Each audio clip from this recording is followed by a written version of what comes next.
Hello বন্ধুরা, কেমন আছো তোমরা সকলে? আশা করবো তোমরা ভালো আছো আর সুস্থ আছো।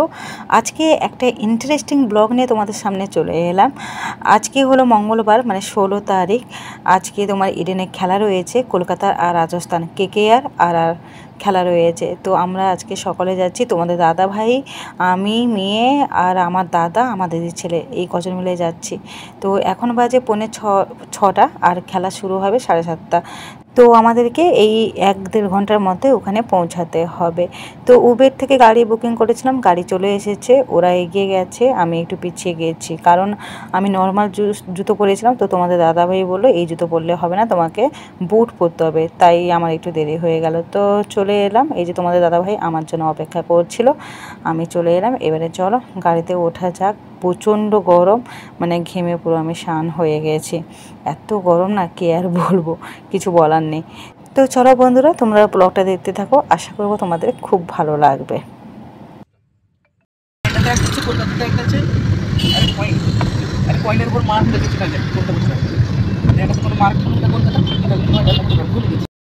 বাবুঘাটে পৌঁছে গেছি, এখন আমরা গেট নম্বর 13-র দিকে হাঁটা দিচ্ছি। গেট নাম্বার 13 নম্বরে আমরা যাব। J1 ব্লকে আমাদের টিকিট কাটা রয়েছে, আর আমরা চলে যাচ্ছিলাম 12 নম্বর গেটে। অনেকটা যাওয়ার পরে মনে হলো এটা 13 নম্বর গেট নম্বর নয়, তাই পুলিশকে জিজ্ঞেস করলাম, পুলিশ আমাদেরকে সঠিক রাস্তাটা দেখিয়ে দিল। তো যাই হোক, এখানে আমি দাদাকে বলছিলাম, দাদা তুই একটু ঘোর, তুই তো কলকাতার জার্সি পরে যাচ্ছিস, তুই একটু ঘোর, আমি বন্ধুদেরকে দেখাই। ও কেকেআরে অনেক বড় ফ্যান, মানে কেকেআর যদি হেরে যায় না, ওর খাওয়া দাওয়া বন্ধ হয়ে যায়, মানে এতটাই ও কেকেআরকে ভালোবাসে। IPL যবে থেকে শুরু হয় তবে থেকেই ওর মানে ধ্যান জ্ঞান ওই খেলার প্রতিই থাকে, তাই জন্য এত দূরে ও ছুটে এসছে কেকেআরে খেলা দেখবে বলে। তো যাই হোক, এখানে মেয়ের গালে আঁকা হচ্ছে, কেকেআর লেখা হচ্ছে। তো মেয়ে কিছুতেই করতে চাইছিল না, আমরাই জোর করে ওকে করালাম, তাই জন্য ওর মুখটা শুকনো হয়ে গেছে। মানে আমার খুব ইচ্ছে ছিল করার, কিন্তু এতটা ঘামছিলাম, তারপরে আর বিরক্ত লাগছে বলে আমার আর করা হলো না। বাবুঘাটে গাড়ি থেকে নেমে 13 নম্বর গেটে আসতে আমাদের কিন্তু অনেকটাই হাঁটতে হয়েছিল। আর রাস্তায় আস্তে আস্তে এরকম অনেকজনই আঁকার কথা বলবে, তবে দাম দস্তু করে তবে গিয়ে আঁকবে, কারণ অনেকে 50 টাকা নিচ্ছে, কে 30 টাকা নিচ্ছে, মানে যে যার ইচ্ছে মতো করে নিয়ে নিচ্ছিল। তো আমরা 30 টাকা দিয়ে আঁকালাম। রাস্তায় আসার সময় 10 টাকা দিয়ে কেকেআরে ফিতেও কিনে নিয়েছিলাম। গেট নাম্বার 13-তে চলে এলাম, ওখানে চেকিং করলো, তারপরে আমাদেরকে ঢোকালো। আর দেখতেই পেলে তোমরা 5টা টিকিট রয়েছে, এমনকি আমার মেয়ের টিকিটও আমাদেরকে কাটতে হয়েছে। অনলাইনে দেখলাম যে বাচ্চাদের 2 বছরের ওপরে বাচ্চাদের টিকিট লাগছে, তাই জন্য আমরা মেয়ের টিকিট আগে থেকে কেটে নিয়েছিলাম। তো অনেকেই আবার বাচ্চাদের টিকিট কাটেনি, এই নিয়ে ঝামেলারও হচ্ছিল। তো যাই হোক, তারপরে আমরা ঢুকে এলাম J1 ব্লকে। টিকিটের মূল্য কিন্তু 2000 টাকারও বেশি ছিল, একটা টিকিটের দাম বলছি। তবে দাম অনেকটা ম্যাচের উপরে ডিপেন্ড করে, আর কোন ব্লকে কাটছো তার উপর তো ডিপেন্ড করে। তো আমরা ঢুকলাম যখন, তখন 7:24 মতো বেজে গেছে, মানে 5 মিনিট বাকি ছিল খেলা শুরু হতে। অনেক বছরের পরে আবার মাঠে এলাম খেলা দেখতে। প্রায় 4 বছর আগে আমি খেলা দেখতে এসেছিলাম, মেয়েকে পেটে নিয়ে খেলা দেখতে এসেছিলাম। আবার মেয়ে এখন 4 বছর হয়ে গেছে, ওকে নিয়ে খেলা দেখতে এলাম, 4 বছরের পরে এলাম। তো আমরা আমাদের জায়গায়, মানে আমাদের সিটে বসে পড়ছিলাম, আর এই লম্বা রোজের সিটটা দেখছো পুরোটাই আমাদের ছিল। তোমাদের দাদাভাই অফিসের বন্ধু ওরা অনেকেই এসেছিলো, ওরা বসবে, ওরা তখনও ঢোকেনি, ওরা এসেছিলো অনেক, মানে খেলা হওয়ার অনেকটা পরে এসেছিলো। আর আমার দাদা দেখো কতটা এক্সাইটেড, আর আমিও মানে ভীষণ ভীষণ এক্সাইটেড, কি বলবো, বলার মতো কোনো ভাষা নেই। মানে ইডেনে ঢুকলে না, মানে যা ফিল হয় সেটা যিনারা গেছেন বা যান, ওনারাই শুধু ফিল করতে পারবেন, মানে ভীষণ ভীষণ আনন্দ হয়। আর এই যে কেকেআরের ফ্ল্যাগটা দেখতে পাচ্ছ, এটা নিয়ে আমি তো কি করছি তোমরা দেখতেই পাচ্ছ, কাণ্ড কারখানাটা। এখনও খেলা শুরু হয়নি, খেলা শুরু হবে।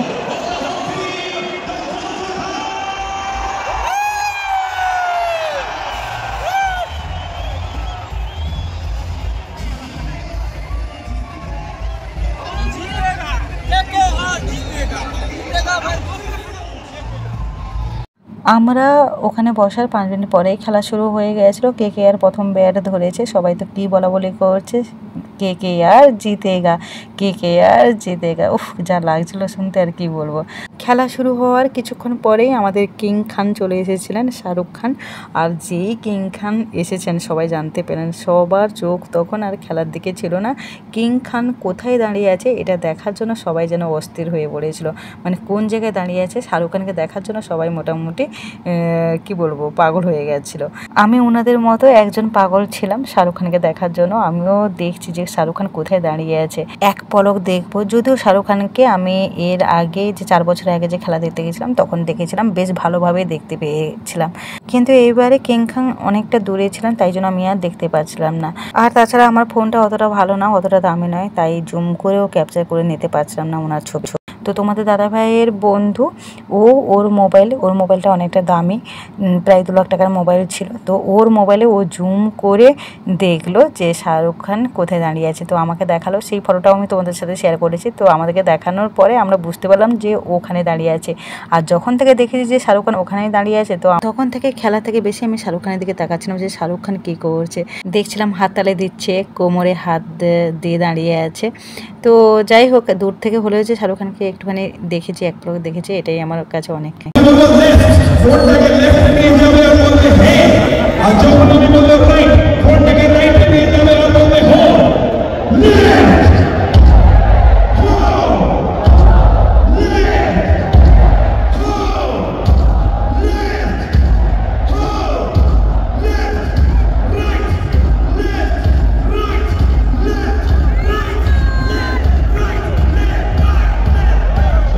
কলকাতা তো জাস্ট ফাটিয়ে দিল, নারিন তো আবার সেঞ্চুরি করে ফেলেছে। কলকাতা খেলা শেষ, এখন 15 মিনিটের জন্য ব্রেক। আর তোমাদের দাদাভাই গেছে খাবার আনতে আমাদের জন্য কিছু।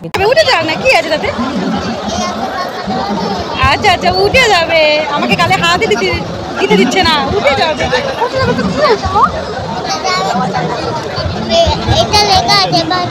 কি লেখা আছে বলো তো? KKR।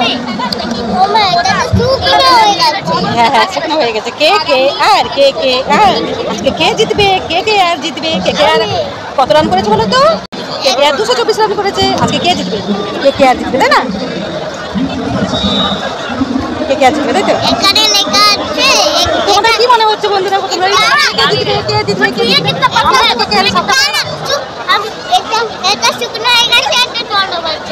আমরা যতবার এসেছি কোনোবারই KKR হারেনি, এবারেও আশা করছি এবারেও হারবে না, KKR জিতবে, তাই তো? দেখা যাক, চলো। কিং খানকে কাছ থেকে দেখতে পেলাম না তো কি হয়েছে, আরেকজন খানকে কিন্তু কাছ থেকে দেখতে পেলাম, আমাদের পাশেই বসছিল। তোমরা তো এতক্ষণে সবাই চিনতেও পেরে গেছো যে আমি কাদের কথা বলছি। হ্যাঁ, কি বলবো, পপুলার ইউটিউবার এখন বিউটি খান আর ওনার বয়ফ্রেন্ড আরবাজ মালিক দুজনেই এলো। তো আমাদের সামনে সিটেই বসছিল, মানে 6-7 জনের পরে ওরা দুজনে বসছিল।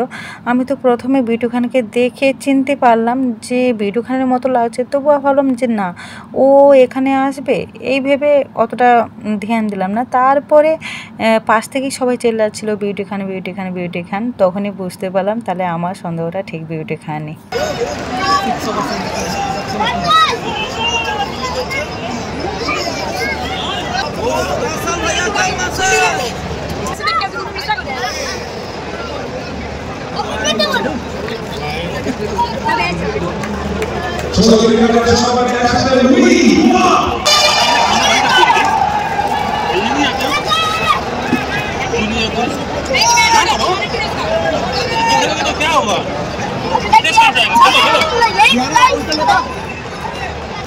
अब तो सुबह का स्कूल है ना?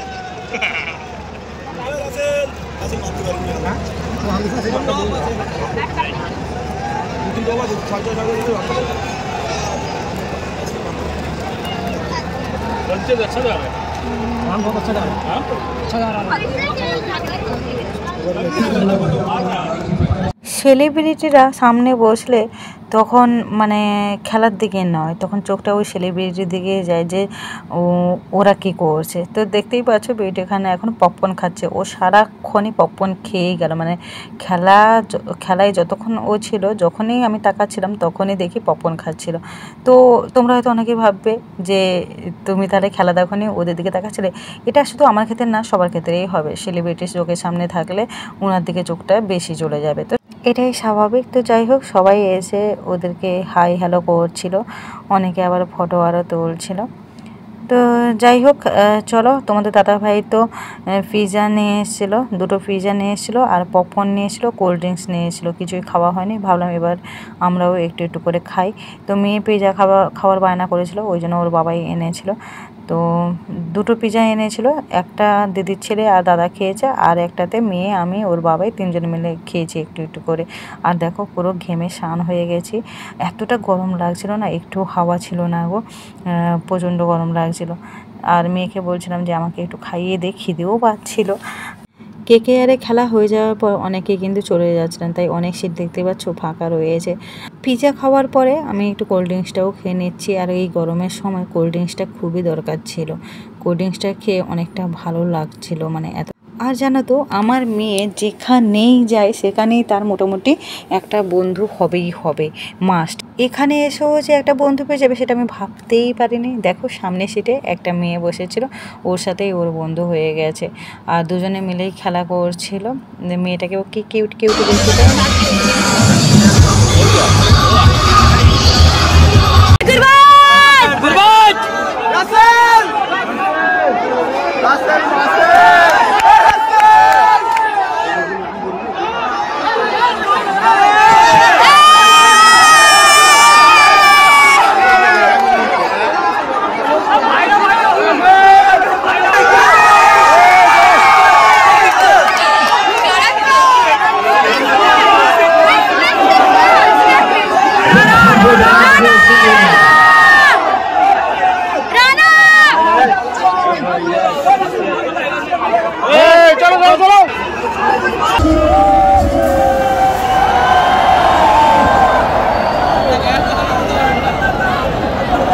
যখনই রাজস্থানে আউট হয়ে যাচ্ছে তখনই আমরা এইভাবে চেল্লাচ্ছিলাম, আর যখন ওরা 6-4 মারছিল তখন আমরা চুপচাপ বসেছিলাম, আর মাথার মধ্যে টেনশন কাজ করছিল যে কি জিতবে তো। কিন্তু আমি পুরো আশা করেছিলাম যে কলকাতা জিতবে, কলকাতা হারতেই পারে না, এটা খুব আশা ছিল। তো যাই হোক, দেখো, আরবাজ মালিক তো একটু বেরোচ্ছিল, মানে হয়তো স্ন্যাক্স আনতে গেছিলো। তো যাই হোক, আমি একটু ভিডিও করে নিলাম। আসলে সেলিব্রিটি মানুষরা না চোখের সামনে ঘোরাঘুরি করলে একটু ভিডিও করতে ইচ্ছে হয়। তো যাই হোক, এদেরকেও যে দেখতে পাবো এইভাবে এখানে, এটা আশা করতে পারিনি। তো যাই হোক, এবারে মোটামুটি খেলা শেষের দিকে, শেষ রাউন্ড চলছে, তোমরা একটু খেলাটা দেখে নাও। কি আর বলবো, তখন আমাদের বুকে না ধরপড় হচ্ছিল, মানে কি হবে না হবে।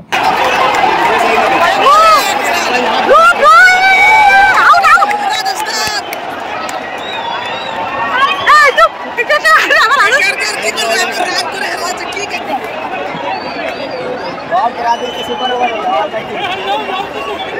ओवर सुपर ओवर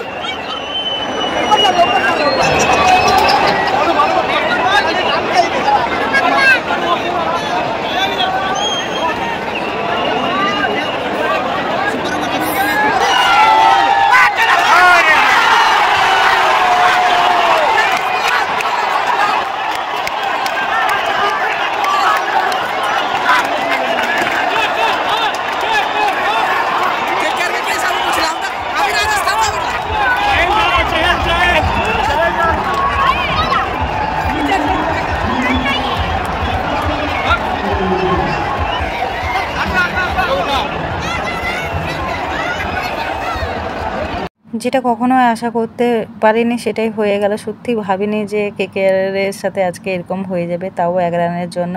মনটা সবারই মানে খুব খারাপ। আমার দাদা তো মানে কি বলবো, মানে ওর যা হচ্ছিল না, যে ছিল সামনে শুধু সেই জানে, মানে ওর যা চলছিল, ও তো মানে চুপ হয়ে গেছিলো আর রেগে টেগে সে কেমন যেন হচ্ছিল। আর আমারও মনটা খুব খারাপ হয়ে গেছিলো, কারণ আজ পর্যন্ত যতবারই গেছে মানে কোনোবারে কেকেআর হারেনি, এইভাবে হেরে গেল, তাও এই রকমভাবে হারটা আবার মেনে নেওয়া যাচ্ছে না। প্রচণ্ড মন খারাপ, আর কিছুই ভালো লাগছিল না। তো যাই হোক, কী করা যাবে, খেলার মধ্যে হার জিত থাকবে। তো খেলা শেষ হলো ওই 12টার মতো হবে। তারপরে একটুখানি ভিড় ভাঙার পরে আমরা বেরিয়ে এসেছিলাম। এসে কোনো ট্যাক্সি পাচ্ছিলাম না, আর যদিও পাচ্ছিলাম 1500-1200 টাকা ছাড়া আসবে না বলছিল। আমরা 40-45 মিনিট ধরে অপেক্ষা করলাম। লাস্টে একটা ট্যাক্সিওয়ালার সাথে কথা বলে 900 টাকায় আমরা মোটামুটি বাড়িতে এসেছিলাম। তো বাড়িতে এলাম 1:40, এখনও খাওয়া দাওয়া করে এই যে ঘুমাবো। মেয়ে ওখান থেকে এই ফ্ল্যাগটা নিয়েছিল, এখন ওই ফ্ল্যাগটাকে নাকি ওকে পরাতে হবে, পরিয়ে নাকি নাচ করবে। তো যাই হোক চলো, ব্লগটা শুরু করেছিলাম অনেক আনন্দ নিয়ে, কিন্তু শেষ করবো যে এরকম মন খারাপ নেই সেটা ভাবিনি। তো যাই হোক চলো, নেক্সট ব্লগে দেখা হচ্ছে। আজকের মতো টাটা, গুড নাইট।